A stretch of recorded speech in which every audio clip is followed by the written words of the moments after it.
station, we're here for you. Friendly companion wherever you are. Giving the latest news and playing the best music that you love. More than 100 stations nationwide, broadcasting live. We are the biggest FM radio network. Radio Natin. Your favorite radio. Reaching the entire archipelago. Radio Natin. Your favorite radio. Your radio. Radio Natin. Your favorite radio. Reaching the entire archipelago. Radio Natin. Your favorite radio.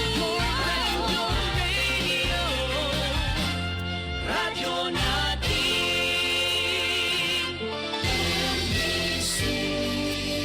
Manila Broadcasting Company. DXTC 95.9 Radyo Natin FM of Manila Broadcasting Company, MBC Media Group is a proud member of the KBP, Kapisanan ng mga Broadcaster ng Pilipinas, in partnership with the Cotabato Institute of Technology, Foundation Incorporated, KITSP. Sa inyo na ang mga balitang ihahati ng Radyo Natin Balita. Mga maiinit, nagbabagat, makabuluhang mga balita sa Radyo Natin Balita. Mga balitang nakalap mula sa loob at labas ng ating bansa. Radyo Natin Balita. Ito lamang sa himpilang DXTC 95.9 Radyo Natin FM, Cotabato City. Radyo Natin Balita. Di magkaka.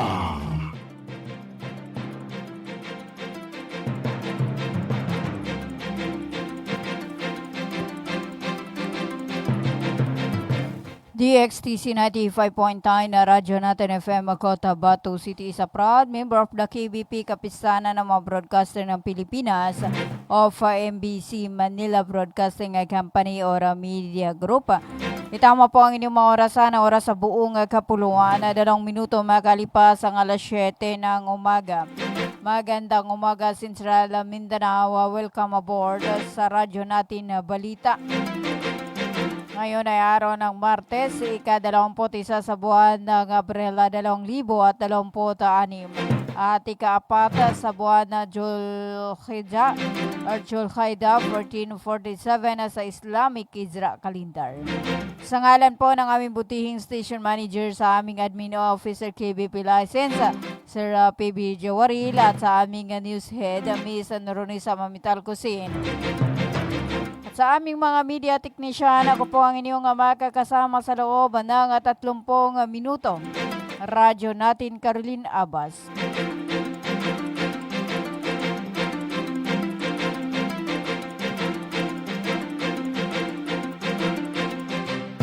Tatlong minuto makalipas ang alas 7 ng umaga at ang oras na inahatid sa inyo ng Cotabato Institute of Technology Foundation Incorporated at ng Al Rais Ventures Corporation na nasa pamahala ni Sir Abidin A. Ali at ng Green Pharmacy. Para sa mga preskong gamot, hanapin lamang ang Green Pharmacy na makikita sa tapat lamang ng People's Palace in Suat Avenue, Cotabato City.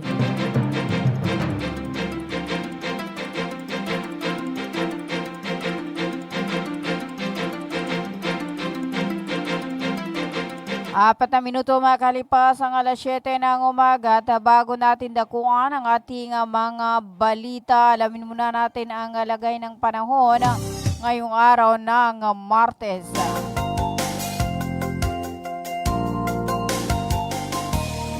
Ang ating ulat panahon ay nihatid sa inyo ng Ministry of Science and Technology or MOST BARM Cotabato City Field Office sa pamahala ni MP Minister Bailing Ismantawil at sa buong suporta ni BARM Chief Minister Abdurraouf Makakua, katuwang ang DXTC, radyo natin na maging alerto at laging handa mga kabang sa muro.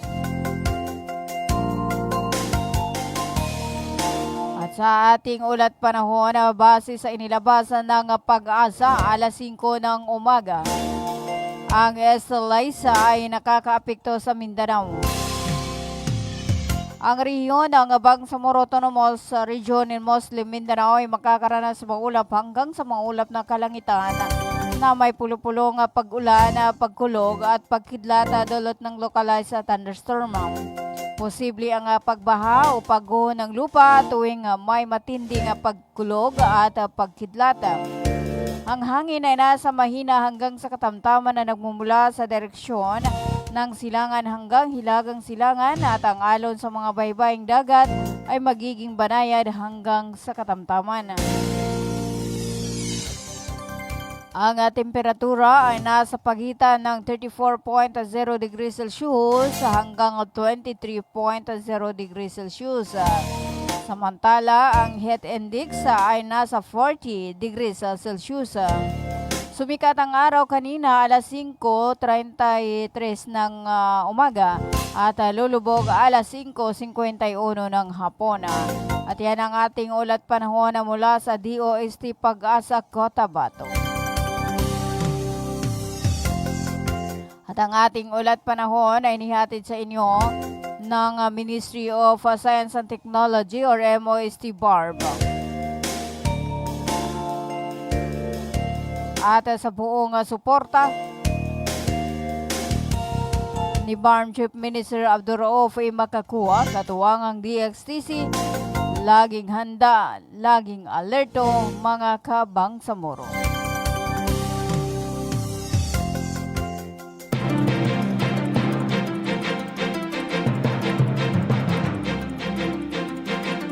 6 na minuto makalipas ang alas 7 ng umaga.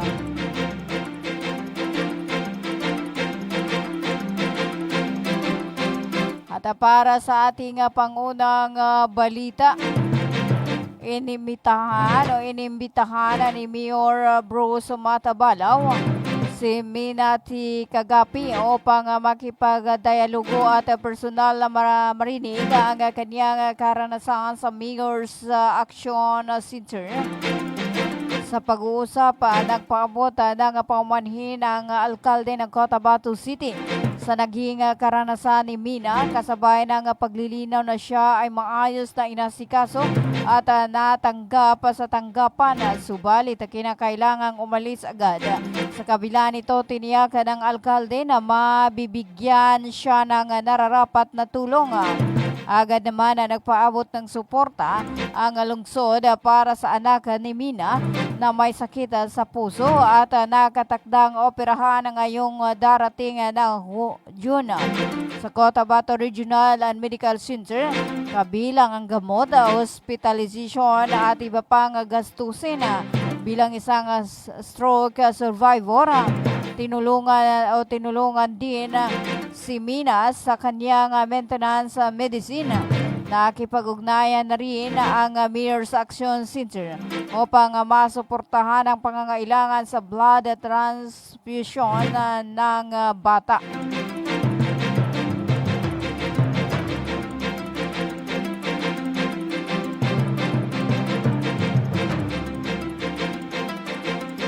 Walong minuto makalipas ang alas 7 ng umaga.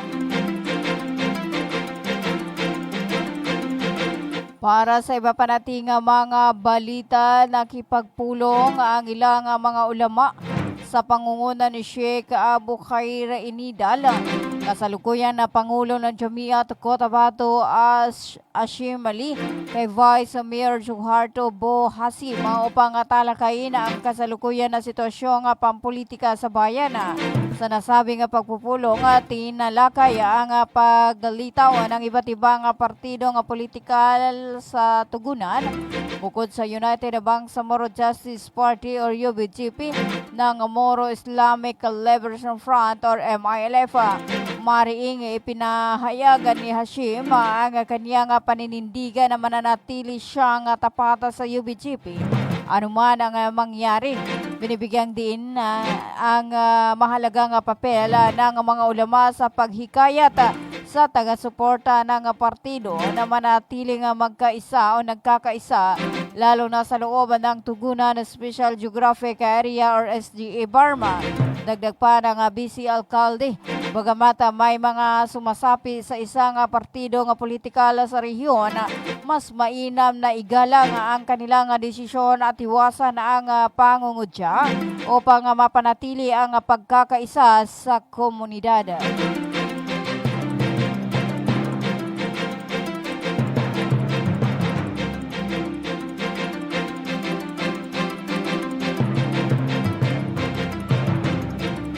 Sampung minuto makalipas ang alas 7 ng umaga. At para sa iba pa nating mga balita sa gitna ng patuloy na pagtaas ng presyo ng mga pangunahing bilhin, muling ipinakita ni Dato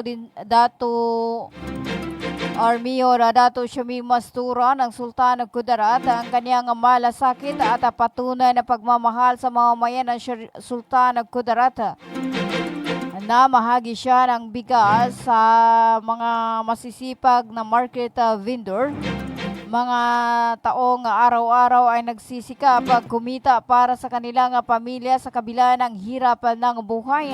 Sa simpleng tulong, nais niyang maibsan kahit kunti ang bigat na kanilang dinadala.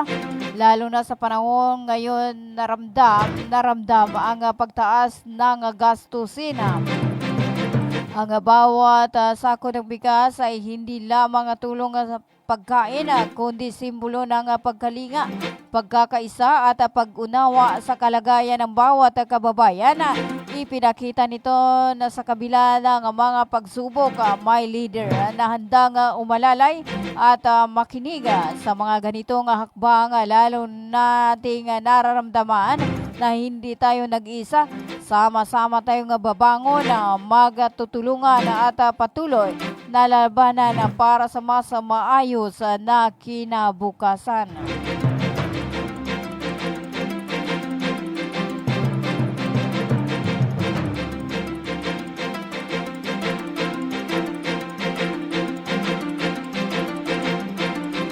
Labing 2 minuto makalipas ang alas 7 ng umaga. Isinagawa kahapon ang medical outreach program ni MP Romeo Quezema para sa mga residente ng Rosary Heights Mother at Rosary Heights 1 sa Cerro Elementary School, Cotabato City. Katuwangan ng tanggapan ni MP Sima sa nasabing programa ang Ministry of Health or MOH BARM, Project Tabang, CMO, 6ID at Cotabato City Health Office. Mayroon nitong libreng serbisyo ng medikal, check-up, gamot or libreng tuli, gupit at marami pang iba para sa mga residente sa lugar.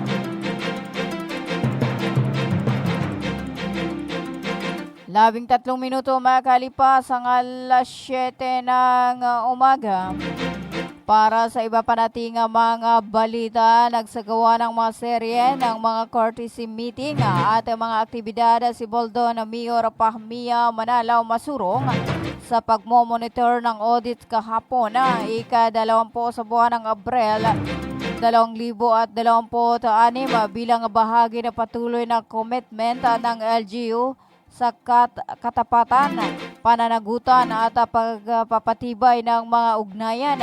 Layunin ng mga gawaing ito na matiyak na ang mga programa at serbisyo ay epektibong na ipapatupad habang pinapanatili ang mataas na pamantayan ng pamahala para sa ikakabuti ng komunidad.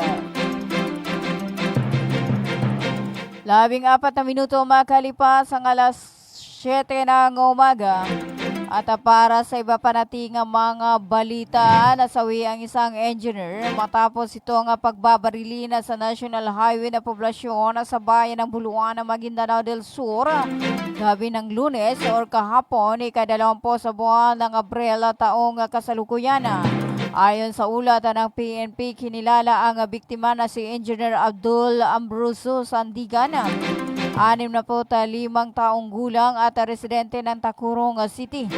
Alas 7 ng gabi nang mangyari ang insidente kung saan nakatayo ang biktima sa tapatan ng isang tindahan nang lapitan ito ng suspect at pinagbabarila. Dahil dito, isinugod ang biktima sa paggamutan ngunit idiniklara ang dead on arrival. Samantala, nagpapatuloy pa rin ang investigasyon ng PNP upang matukoy ang suspect at motibo sa nasabing krimen. 15 minuto makalipas ang alas 7 ng umaga, tayo po ay magbabalik after this paid short commercial.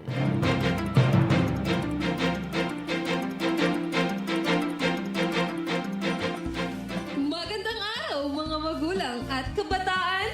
Naghahanap ba kayo ng paaralang maayos, mapagkakatiwalaan at abot kamay ang bayarin? Sa Cotahuato Institute of Technology Foundation Incorporated, tumatanggap kami ng kindergarten, elementary mula grade 1 hanggang grade 6, junior high school mula grade 7 hanggang grade 10, at senior high school na may strand na Humanities and Social Sciences. Sa Kitpi, may maalagang guro, maayos na pasilidad at edukasyong para sa masa. Mayroon din kaming scholarship program at tumatanggap ng mga scholars. Kaya ano pang hinihintay nyo? Mag-enroll na sa Kitpi. Para sa impormasyon, makipag-ugnayan sa 0905-1423-948. Matatagpuan sa Poblacion 8, Cacar, Cotabato City. Sa Kitpi, abot kamay na bayarin, edukasyong siguradong kinabukasan. Hello mga mamis.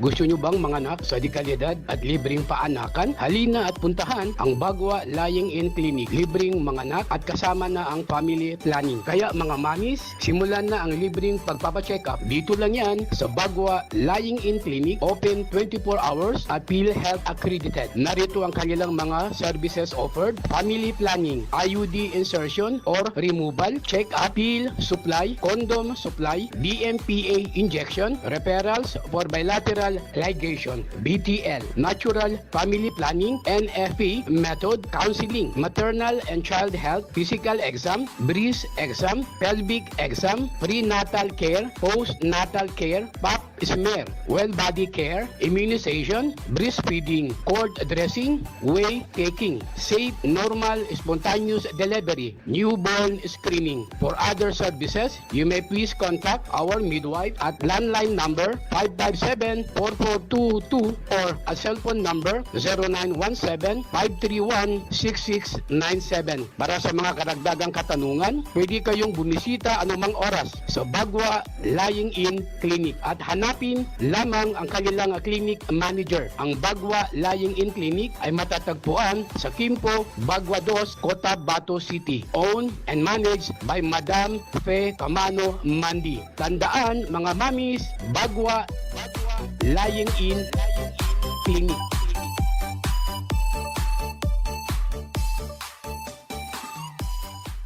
Libre po ang mga anak sa Bagwa Lying-in Clinic. Kinakailangan lamang po ang updated na PhilHealth. Maraming salamat.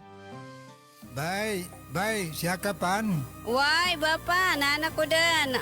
Bapa. Bagi kako sa walay na nakinog ko adan hindi balita yani mana na pagsikap sa mata na narinyang ko ged kasaki na berahal suka pangingili ko dia ko pagkabate sa Quran kaya di ko gele sa mapya nakyogo na makele kupon sa mga laga ang mga manisan. Ano natabuhan Bapa? Kaadin na katawang ko. Nang bapatilunan ka na mapiyay ka-check-upin. Do kumpleto sila sa mga gamit sa ka-check-up sa mata. So lang, eye care clinic. Matunang kayo ito Bapa, katawan na kawin dawalalan. Maya ba sa pagkambitya tanan na mapakaya daun kasaki kabawangan ko na mag. Luka buanga sa second floor Sardonyx Plaza. Mbalaka na Gutierrez Avenue, do Sensuat Avenue, Cotabato City. Ala inshallah nanalmo ko na magudasukal nalmo ko kando makele kupan. Mga pagali nami, mga pakat nami, ubangilay kano sa mapeka check-up nin sa mata, undo kompleto yung mga gamit nin, naangay kano sa Glang Eye Care Clinic, maton sa second floor, Sardonyx Plaza, Malaka na Gutierrez Avenue, undo Sensuat Avenue, Cotabato City. Mapakaya tamawag kano sa cellphone number nilan, 0966-024-6066. Kano email ad nilan, glangacc@yahoo.com. Naangay kanudon sa Glang Eye Care Clinic. Glang Eye Care Clinic. Inihahandog ng Ministry of Labor and Employment, BARMM, sa pamamagitan ng Bureau of Employment, Promotion and Welfare.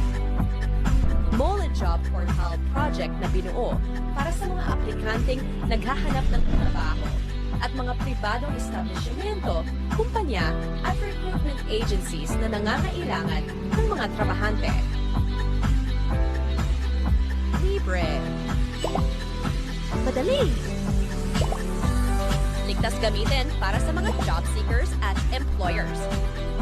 Narito ang iilan sa features at function ng online platform system na ito.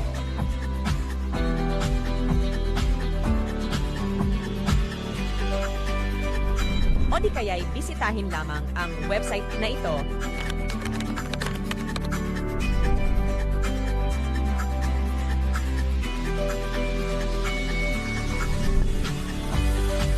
O maaari din i-scan ang QR code sa larawan. Para sa karagdagang impormasyon, bisitahin ang official website ng moleportal.h.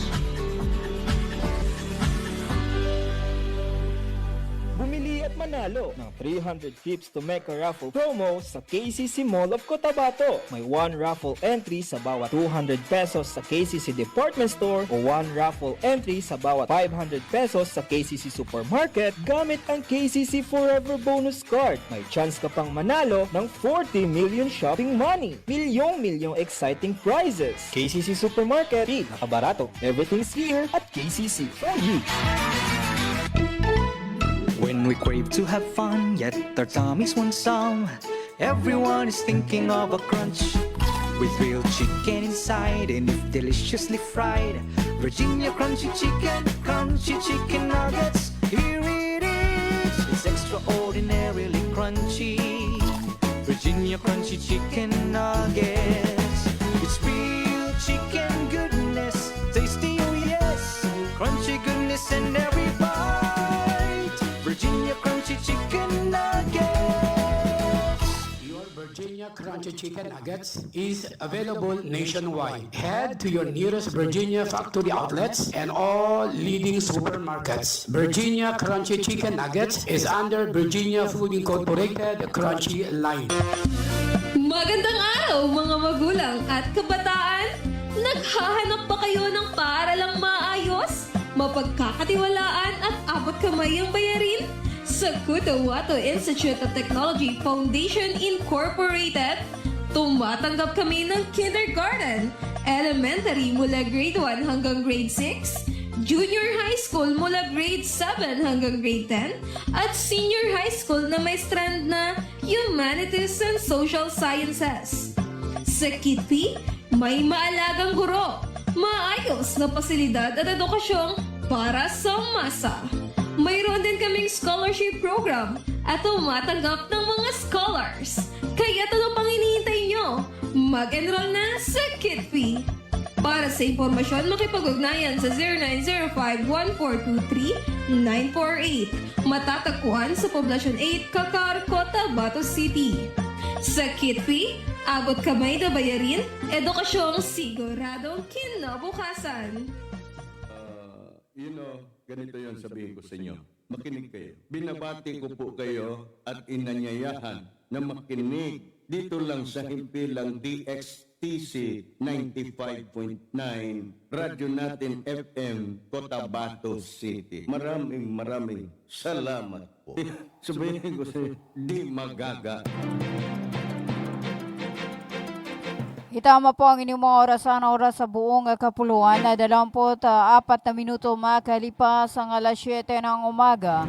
At para sa iba pa nating mga balita, pumanaw na si Haji Abbas sa Bukola, ang matagal na nagsilbing 109th Base Commander ng Bangsamoro Islamic Armed Forces o BIAF ng MILF dahil sa lumalalang kondisyon ng kanyang kalusugan.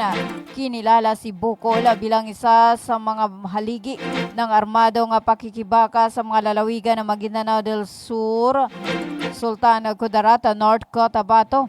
at Davao del Sur.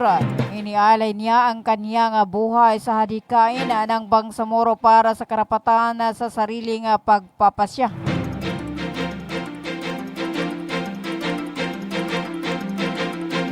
Ayon sa mga kasama at taga-suporta, hindi nag-iwan ng material na ari-arian si Bukol, kundi isang makasaysayang pamana ng pakikibaka at serbisyo. Bukod sa pagiging commander, nagsilbi rin siyang leader relihiyoso, tagapagtaguyod ng kapayapaan at haligi ng komunidad. Sa kabila ng mga pagsubok, nananatili siyang tapat sa kanyang prinsipyo, tungkulin at responsibilidad bilang isang Bangsamoro Mujahideen. Sa kanyang pagpanaw, binibigyang diin ang kanyang mga kasamahan na ang tunay na leader ay hindi kailanman namamatay kundi patuloy na nabubuhay sa alaala at inspirasyon ng mga susunod na henerasyon.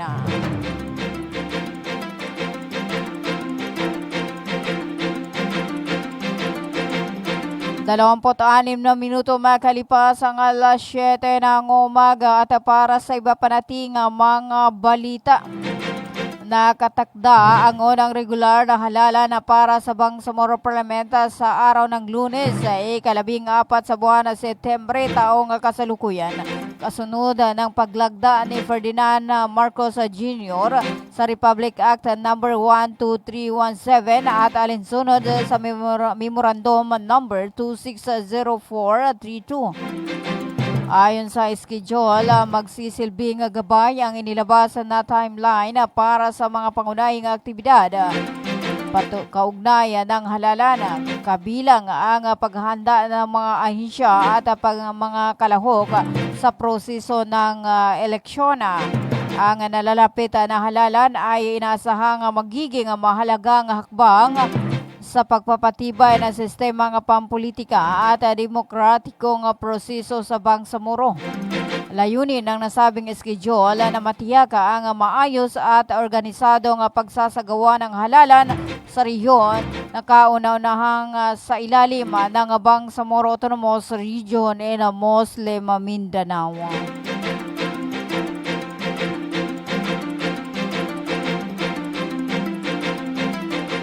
27 minuto makalipas ang alas 7 ng umaga at para sa iba pa nating mga balita, nagbigay ng opisyal na pahayag si Alex Baculudan, tagapagsalita ng Madaris Education Stakeholders sa Bangsamoro Autonomous Region in Muslim Mindanao, kaugnay ng panukalang reorganisasyon sa ilalim ng Ministry of Basic Higher and Technical Education or MBSTE sa ginanapan na pulong balitaan ng BPDE Conference Hall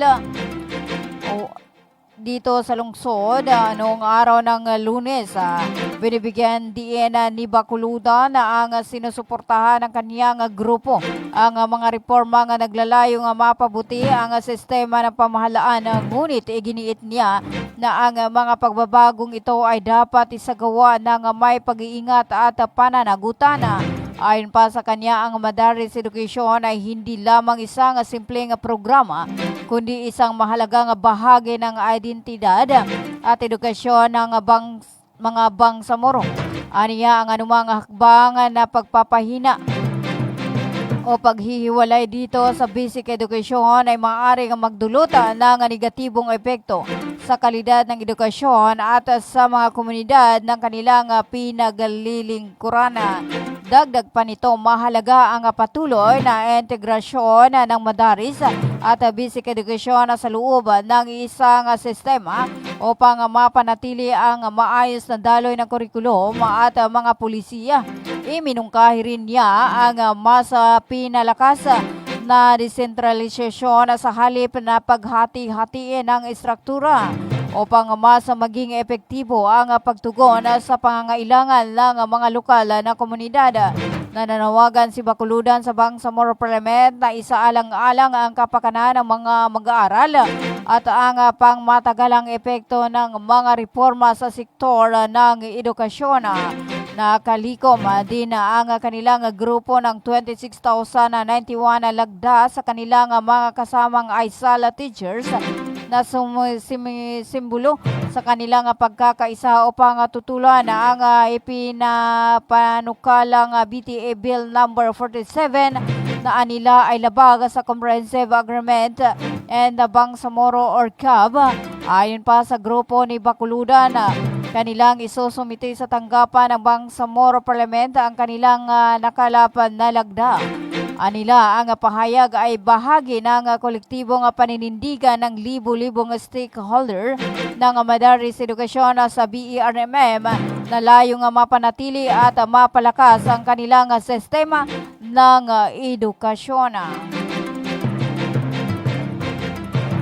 At para sa iba pa nating mga balita, pinalakas ng Ministry of Social Services and Development sa pamamagitan ng recovery reintegration program for traffic person, katuwang ang iba't ibang ahensya at development partners ang koordinasyon at pagpaplano para sa mas epektibong pagtugon sa pangangailangan ng returning Filipino from Sabah at mga kaso ng trafficking and persons sa isinagawang interagency planning workshop noong 14 hanggang 15 sa buwan ng Abril taong kasalukuyan sa Zamboanga City.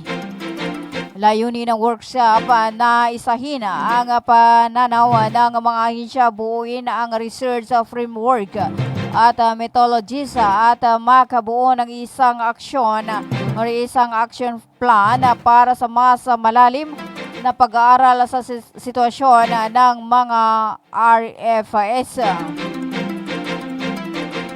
Para sa ating panghuling balita, humiling ng karagdagang 12 billion na budget ang Overseas Worker Welfare Administration or UWA matapos itong magamit ang kalahati ng emergency repatriation funds bilang tugon sa atensyon sa Middle East. Ito ang kinumpirma ni UWA Administrator Patricia Voni Kaunan at UWA Deputy Administrator for Administration and Fund Management Hasmin Gapatan sa pulong balitaan na isinagawa kahapon.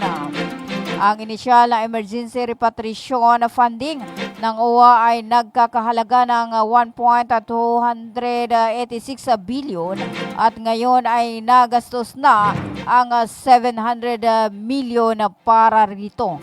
Ginagamit ang repatriation fund sa pagproseso ng mga dokumento ng mga OFW at dependents nito sa kanilang pag-aalis sa mga host country, maging ang pag-book ng kanilang flight pauwi ng Pilipinas kung ito man ay charter o commercial.